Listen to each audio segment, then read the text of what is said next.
السلام عليكم ورحمة الله وبركاته. الحمد لله والصلاة والسلام على رسول الله صلى الله عليه وعلى آله وصحبه ومن والاه وبعد.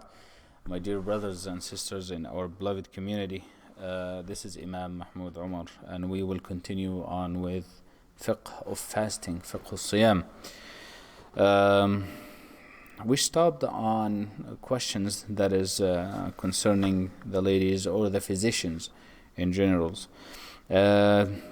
Here we have a question here, and we get that a lot, the internal check on either it's a man or woman or anything. For some of the people, may Allah subhanahu wa ta'ala heal them and give them fast recovery. What they do is they put like some sort of tube, and they have to get something inside there to check on something in their stomach or something like that. And usually it's based on that the people start throwing up, or the patients start throwing up and vomiting, and this it actually breaks your fast. Whatever anything comes inside from either your nose, your mouth, anything comes inside your jawf and your stomach, and this is it will break your fast, and it will invalidate your fast, of course.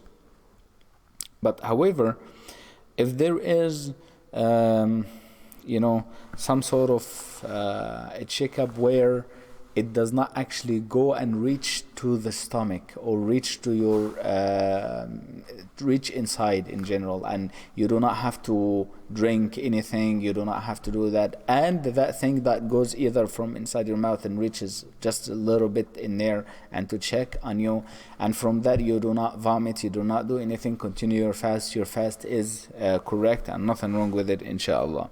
However, anything reaches down there, it will breaks the fast. We have as well another question here. For some people, may Allah subhanahu wa ta'ala heal them and give them fast recovery as well. They take injections in their buttocks area, and this is if they are maybe they suffer from specific diseases or something, or high fevers for if they're young or whatever, and this injection in the buttocks area where it actually has some sort of chemicals or water or whatever, that does break the fast. And again, my dear brothers and sisters, when something breaks your fast, it's still halal and it's still permissible to do so. You just have to make up these days because you have an excuse. Either you are sick, either you're ill or something. So you have an excuse. Nothing wrong with you, inshallah. Alright, so Ibn Abbas has a beautiful quotation. It will summarize all of that ruling, which is إِنَّمَا الْفِطْرُ مِمَّا دَخَلْ وَلَيْسَ مِمَّا خَرَجْ. What breaks the fast, what invalidates the fast, is what's coming from outside to inside of you. Whatever coming from through the mouth or whatever, it will actually invalidate the fast. So if you have injection in the buttocks area, or you have some sort of to check really inside this and really long tube inside of you, inside the nose or the mouth or something to check on that invalidates the fast. However, make up these days after Ramadan if it's more than one day. Now, they ask about here, looks like from a doctor as well. He's saying the injections, needle in your arms, or and that one, that it does not invalidate your fast because it does not reach his surface, just straight to the blood. We have answered that question yesterday, and we've said that if you have injection, it does not come to the stomach and go through the blood. It's two types. The first one, if it gives your body nutritions, that invalidates your fast, and you'll have to break your fast, like the IV or whatever, or any vitamins or B12, I think, or something like that. This kind of injection, it will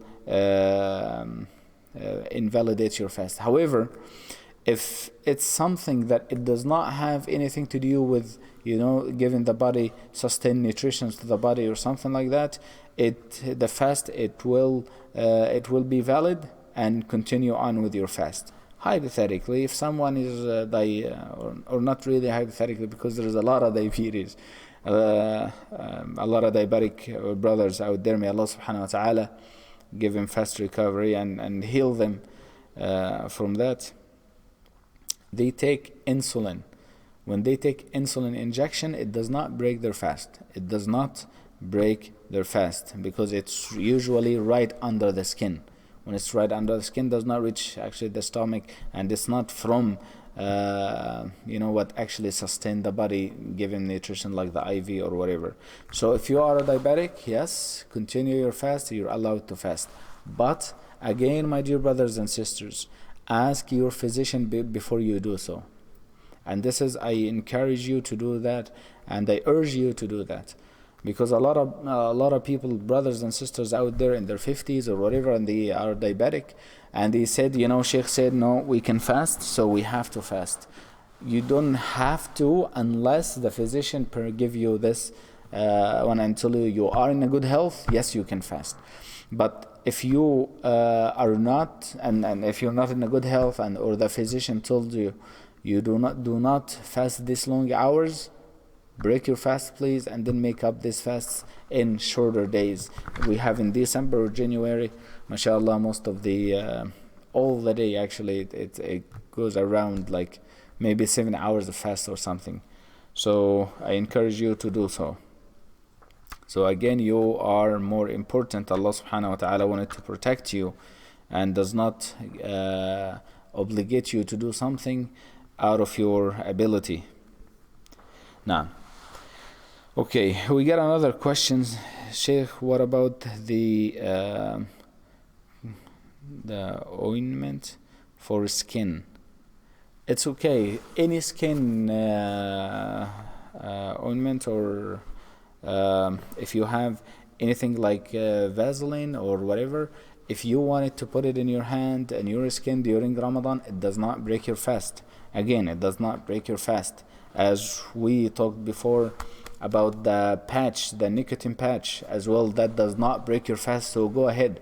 And this is for all my brothers that they're trying to quit smoking.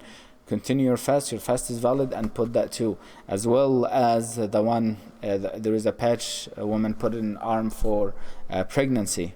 That does not break your fast as well. So any creams or any oil or Vaseline, whatever you want to use on your skin, does not invalidate your fast, and continue with your fast, and it is valid. Wallahu ta'ala a'lam. Right. Here it looks we have a couple questions, mashallah, all comes at one. We will read. Yes, please. Okay, so I was going to go over the questions that were posted in yesterday's video. Oh. We didn't get to answer. Okay, so the IT is saying there is a couple questions that's been asked in the past video, the previous video, and we'll take that question, inshallah, and we'll come to you, brothers, and we'll answer, inshallah, Brother Riyadh. Can I fast Shawwal before I make up the days I missed? This is a common question, my dear brothers. He's asking, is it permissible for... Huh? Sister Sarah, it's permissible for you to do Shawwal before actually you make up these days in Ramadan. Is this the question? Yeah. So yes, after Ramadan, if you want to do the 6 days of Shawwal, yes, you can do so, and inshallah make up your fast. Aqil, there is people on there. Go check, see what they want, and I will continue, inshallah. Sorry, brothers, we have some visitors in the masjid, so we will inshallah continue on. All right, so Sister Sarah, assalamu alaikum wa alaikum assalam wa rahmatullahi wa barakatuh. Are you able to answer questions that were posted yesterday later on this session? I hope that's questions, and yes, the answer is yes, you are permitted to do so. Please go fast the 6th of Shawwal if you want, and later on do the makeup for the days that you break your fast in Ramadan. That is permissible. As we said, the Ramadan is qada Ramadan huwa wajibun muwassa', which is you have a long time and a lot of days until the next Ramadan, almost a year, to make up your fast. So continue with 6th of Shawwal, nothing wrong with it, inshallah. Okay, Raida Noor. If I am diabetic or sick and cannot fast, can I just pay fidya or do I have to make it up? This question is, if you are diabetic and you cannot fast at all, either in a summer or a winter, and you cannot fast whatsoever, that's the only situation when you pay fidya, and that's it, you do not have to make it up. But if you are able to fast, let's say in the winter or something, then the days that you break your fast here in the summer, you make up these days in the winter time, even if you will have to make up the entire Ramadan in the winter time when the short hours, you can do so. But again, Sister Riyada or Raida, this question is, the answer for it will be, it depends on your ability of fasting. If the doctor tells you you cannot fast whatsoever, you cannot fast whatsoever, and though you pay fidya, and that's it, and nothing wrong with you, inshallah. جزاكم الله خيرا. Okay. Sadaf, Sister Sadaf, does brushing teeth breaks fast?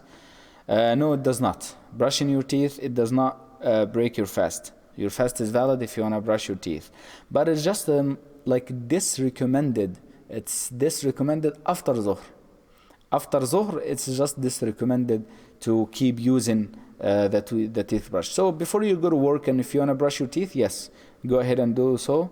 And just be careful and cautious not to swallow some water or something like that, and your fast is fine, inshallah, and nothing wrong with it. But after Zuhr, it becomes disrecommended. And here Imam Shafi'i, he found a beautiful wisdom behind it. He said, because after Zuhr your mouth start getting dry up and you wanted any water, and start with actually the smell of the mouth because of your fasting.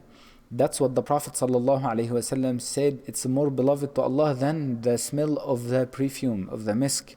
So this is why they disrecommended to keep brushing your teeth after Zuhr Salah, which after Zawal al-Shams. I hope that answered, inshallah, your question, Sister Sadaf. Barakallahu feek. Sister Sahara, Jazakumullah khairan wa iyyakum.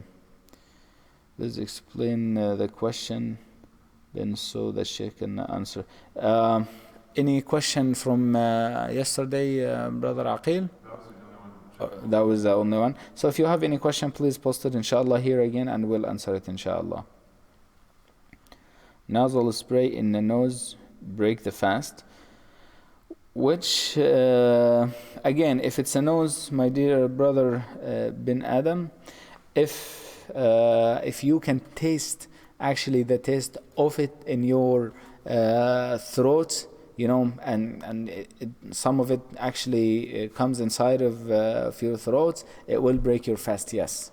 So do not use that unless if it's a mandatory prescription from the doctor and for your physician. If he told you you must use it and so on, you have illness situation or something, you can make up these days. If does not goes inside, so ask him that one too. If it does not actually go inside your throat and it drop back in your eventually gets in your stomach, this is your fast is correct, but I will doubt it, because he will tell you the same thing, because you can have the feeling of it in your throat and even the taste of it. This is why avoid doing so unless the doctor say that, and if he said do it, that means you have to count the days that you break your fast and make it up after Ramadan, inshallah. عبير الخطيب، السلام عليكم. السؤال: تتعمد بعض النساء أخذ حبوب في رمضان لمنع الدورة الشهرية حتى لا تقضي فيما بعد، فهل هذا جائز؟ السؤال أتاني بالعربي فسأجيب عليه بالعربي إن شاء الله، ثم بعد ذلك the question I will answer it in Arabic because the sister wrote it in Arabic, and then inshallah we'll translate it with the answer إن شاء الله. الأخت عبير، النساء التي تأخذ حبوب في رمضان لا تفعل ذلك لأنه هي من فطرة الله سبحانه وتعالى، ولكن إن فعلت ذلك فصيامها صحيح ولا حرج عليها. إن فعلت ذلك فصيامهم صحيح ولا حرج فيه، ولكن الأفضل ألا تفعل. فالأفضل ألا تفعل. ولكن إن كانت ترتبط بجماعة من النساء وبكل هذا الأمور وفي دروس وغيرها وعبادة وأوراد وكذا وكذا وكذا، وأرادت أن تفعل ذلك تؤجل دورتها إلى أن ينتهي رمضان، فلا حرج في هذا، وقد أجازته دار الإفتاء بالأزهر الشريف عندنا، والله تعالى أعلم. My dear brothers and sisters, we have a question here. Said some of the ladies, they take pills to to push away their period and their menses time after Ramadan, so they are busy with the ibadah. And is this permissible? It is permissible. It is permissible, but again, it's a little bit disrecommended. It is disrecommended to do so. It's disrecommended to so. It's a fitrah from Allah subhanahu wa ta'ala give it to the ladies. It's a fitrah actually for her to have her period. And when she has her period, all what she do is to make up these days, especially for an excuse that she doesn't want to make up after Ramadan. It shouldn't be the case. It should be the case. The question if she's involved in so many حلقات العلم, مدارسة القرآن and reciting a lot of Quran and so on. And in this case, and if she want to do this, yes, her fast is correct. If she do that, her fast is valid. And that was actually the answer from Al-Azhar Fatwa Council back home. And there's actually seems a lot of women do so. Her fast is valid. However, again, it's disrecommended to do so, and it's better to leave it naturally, inshaAllah. Wallahu ta'ala a'lam. Sister Noreen Khan, brushing your teeth. Brushing your teeth, it's again, it is valid. You can do so. You can brush your teeth and continue your fast. Nothing wrong with it. But again, it's disrecommended after Zuhr prayer. So after Zuhr prayer, try to avoid brushing your teeth. Brother bin Adam, what about going to the dentist? Going to the dentist, again, it depends on what you do with the dentist. So going to the dentist itself, it does not break the fast. The operation, it depends.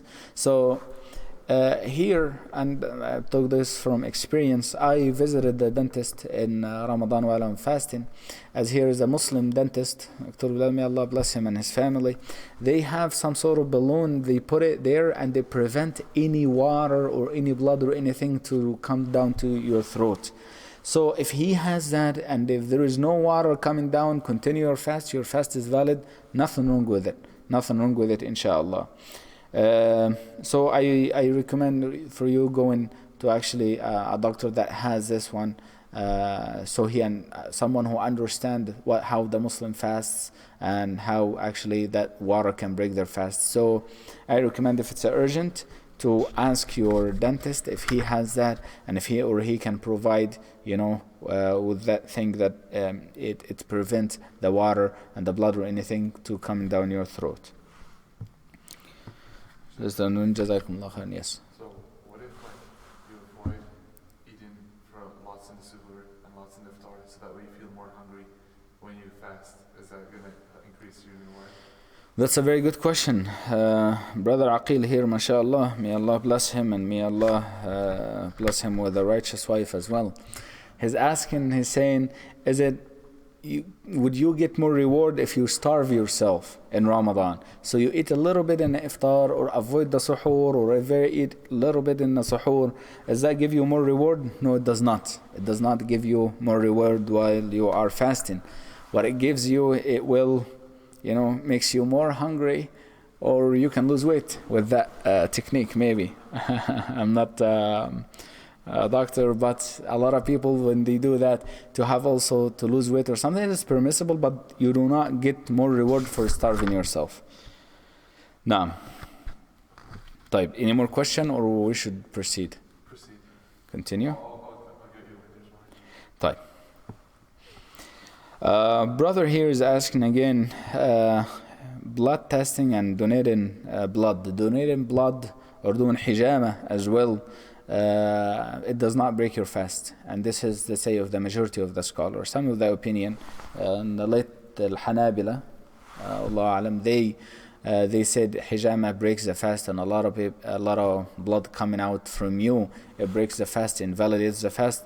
But the opinion is not too strong. So the majority of the opinions, the majority of the scholars, they said it does not invalidate your fast. As the Prophet sallallahu alaihi wasallam ihtajama wa huwa sa'im. The Prophet sallallahu alaihi wasallam, he got hijama done to him while he was fasting, and he continued his fast, and he did not break the fast. And again, you go back to what Imam Bayhaqi narrated from Ibn Abbas, إنما الفطر مما دخل وليس مما خرج. What breaks the fast, what invalidates the fast, it's what's coming inside, not what's coming outside. So if you have blood testing, if you're donating even blood, or if you're doing hijama, your fast is correct, but we encourage everyone to avoid that. We encourage everyone to avoid that, because as a result of that, you will feel very weak than the rest of the day. So you might not be able to read Quran, do more the ibadah. So we always recommend for the brothers to and the sisters to avoid either donating blood in Ramadan or doing hijama while they are fasting. Okay, he's asking about حكم غسيل الكلى للصائم في رمضان. And it's in Arabic, so I'll answer in Arabic and then translate it with the answer inshallah. غسيل الكلى في رمضان هو يفطر. غسيل الكلى في رمضان هو يفطر. لأنه سائل الغسيل سائل مغذي. سائل الغسيل سائل مغذي. فهذه الأيام التي تفطر فيها اقضيها بعد رمضان ولا حرج في ذلك إن شاء الله، فأنت معذور ولا تأثم على هذا ولا تأثم. ونسأل الله سبحانه وتعالى أن يعجل لك بالشفاء اللهم آمين. Brother is asking, or brother or sister, I'm not sure, is asking about he has a kidney problem, and then they set him up in a machine, and they kind of like, we call it treatment for the kidney with some sort of liquid, and this liquid actually you can lose your fast, and it invalidates the fast because it has some nutrition with it. That liquid, that the kidney brothers or sisters, may Allah subhanahu wa ta'ala give them fast recovery and heal them. They use this liquid as some sort of, from it actually gives the body nutrition, so it will invalidate your fast. But break your fast in these days and make up this fast after Ramadan, and nothing wrong with it inshallah. And we ask Allah subhanahu wa ta'ala to make it easy for you and to give you fast recovery. Allahumma ameen. Okay, anesthesia, right? Anesthesia. So anesthesia, yeah. The question came about anesthesia from a physician. They're saying, does anesthesia, when you get either injection or the gas that will put you to sleep, does it break your fast? No, it does not break your fast. So anesthesia or the gas will put you sleep before the operation, it does not break your fast. But what will break your fast? If the operation took the entire day. The operation took the entire day, it will break your fast. Or the operation right before the Fajr. If it's right before the Fajr and you have no intention to fast the next day because of the operation, that also make up this fast, inshallah, make up these days. But if someone who said, it's a very small thing and I won't feel anything, and just maybe like half an hour operation, or even 2 hours operation, and I will feel very good after it and I want to continue fasting, go ahead inshallah. However, ask your physician or the doctor or the surgeon, it's permissible to do so. It's not going to cause like a lot of harm on your body. If he said it will not cause anything, go ahead inshallah and continue your fast. So No. when you fast, you have to avoid food, but do you also have to avoid other good things like entertainment, like movies and stuff like that? So Brother Aqil asked, when you're fasting, do you have to avoid all other entertainment? No, you don't have to. You only avoid the haram ones. So you only avoid the haram ones. If you're watching cartoon or something, it does not affect your fast, but however you're preventing yourself from a lot of words doing other things. Unless if you did your wird and you did everything and you just wanted to get your mind off things, then watch something, amusing for you, that this is fine. This is fine. It does not affect your fast. Wallahu ta'ala a'lam. Alright, so they're saying here the X-ray, again from a physician, the X-ray does not break your fast. The X-ray, the regular X-ray, it does not break your fast. It's just some radiation or something, and this is fine. It does not affect the fast. However, if there is a liquid or any medicine that you have to drink or you inject you so it can show up, and when he does the radiation, that one, it breaks the fast. But regular X-ray, or I think CAT scan maybe, or MRI, as long as you're not drinking anything or eating anything for that, it does not break your fast. Continue your fast. Your fast is valid. Wallahu ta'ala a'lam. Okay, so ما حكم قضاء الصيام عن سنوات كثيرة? This question came in Arabic, so I'll answer in Arabic and then we'll translate it back inshallah. الذي فاته صيام رمضانات يعني لسنوات عدة، أحدهم الله سبحانه وتعالى أنعم عليه بالهداية وهو الآن يريد أن يعوض ما صام، هل يكفيه أن يتوب ولا يعوض هذا الصيام؟ هذا لا يكفي، لا بد وأن يصوم ما فاته من رمضان وأن يكثر من صيام التطوع. فإن كان رجل أو امرأة، إن كان قد ترك صيام رمضان ل10 سنوات فأمامه العام كله. طيب هو لا يدري كم من الأيام صام وكم أفطر، يجتهد في رأيه ويجتهد ويقول والله أنا كنت أصوم في الأسبوع مثلا يومين أو كذا، فإذا هناك 20 يوم من رمضان هذا، وبعد كده 25 يوم من رمضان اللي فات وكذا، ثم يجمع هذه الأيام ويكثر من الصيام النافلة بعد رمضان، لعل الله سبحانه وتعالى أن يجبر هذا بذاك. ولذلك الله سبحانه وتعالى يجعل الذي ينشأ في طاعته وفي عبادته في ظله 7 يظلهم الله في ظله، والحديث عند أبي هريرة من البخاري يوم لا ظل إلا ظله شاب نشأ في طاعة الله. هذا لأن هذا مهم جدا لكل من يريد الثواب الأكبر عند الله، لأن أحدهم بعض الشباب يقول والله حينما أكون في 50 من عمري وفي 40 من عمري سأصوم وسأفعل كذا وسأفعل. تصوم، ستقضي الصلوات 20 سنة من عمرك وستقضي الصيام وكل هذا، وللأسف الغالب الأعم ما الذي يفعله؟ يقول لا أستطيع أن أقضي ولا أفعل ذلك. فالله سبحانه وتعالى سائلك عن هذا، فلا كفارة له إلا أن تقضي هذا الصيام. ومن العلماء من ألزمك أيضا بالإطعام عن كل يوم، My dear brothers and sisters, a question here, the brother said, Allah subhanahu wa ta'ala guided me recently and we've answered that briefly before, and now do I have to make all the fasts before, the previous Ramadans that I've broke my fast and did not fast, do I have to make up these days? And the answer is, with consensus, yes you do have to make up these days. Salah, fast, whatever, you will have to make it up. So the solution here is to do a lot of voluntarily fast. So after Ramadan, throughout the year, try to fast Monday and Thursday and the 3 days from every month. That way, inshallah, with many years to come, and you do a lot of voluntarily fast, that inshallah will be equal what you have missed. But however, before that, you have to repent to Allah subhanahu wa ta'ala, sincere repentance. And this is as well, I'm reminding my dear youth here, and a lot of them having this mentality and this mindset of, I will have fun in my life, I'm not gonna pray or fast, do whatever, and then when I get old I will go to Umrah and the Hajj and then I'll stop praying. Well, guess what? When you start doing that, you will have to make up for the years and years past. Years and years. Allah will hold you accountable for it. This is why you have to start from now. all the obligatory. We're not pushing you on to do the voluntary thing, the obligation thing, the salah, the fast. Very easy thing, the salah, the fast.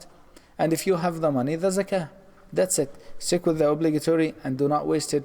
Otherwise, you will regret it later on, and it will become a huge burden when all the imams start telling you you're gonna have to make up this fast, and you will have to make a lot of voluntarily fast.